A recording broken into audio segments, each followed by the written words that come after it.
ሁዳዴ ሲሆን 2 ወር ሙሉ ምን ጾመው ለምንድን ነው እንዴ አለበዛም አዳም በመብል ያመጣውን ሞት ለማፍለሱ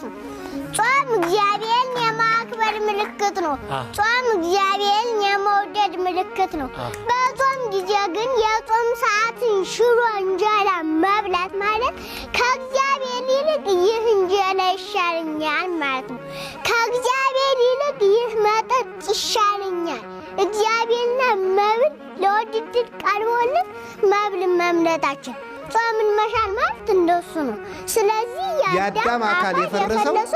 እሱ የእግዚአብሔርን ፍቅር ሲያፈርስ ነው የእግዚአብሔርን ፍቅር አፍርሶ አንዲት እንጨት ሲበላ እግዚአብሔር ደግሞ አንተ የኔን ፍቅር ካፈረስክ እኔም ያንተን አካል በሞት አፈርሰዋለሁና አፈለሰው ማለት ነበር እንደመልፍ ፍለሳል አፈለሰው ማለት ነው ዛሬ ሰዎች ሁሉ የሚቀሰፉበት ምክንያት ጾም ስለፈለሰ ነው እግዚአብሔርን ከምንጣላባቸው አንዱ ጾምን መሻል ነው መጾም ደግሞ እግዚአብሔርን የማክበር ምልክት ነው እግዚአብሔር የመውደድ ምልክት ስለሆነ ጾም እንደሆነ ተሰጥቷል ማለት ነው አሁን ጌታችን የጾመው ስንት ቀን ነው 40 ቀን አልባን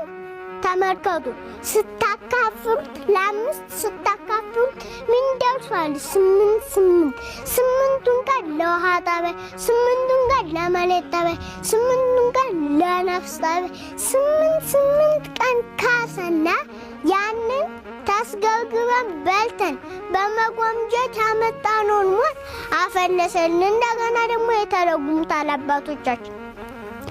ላላቱ በያላት 10 ፍጹም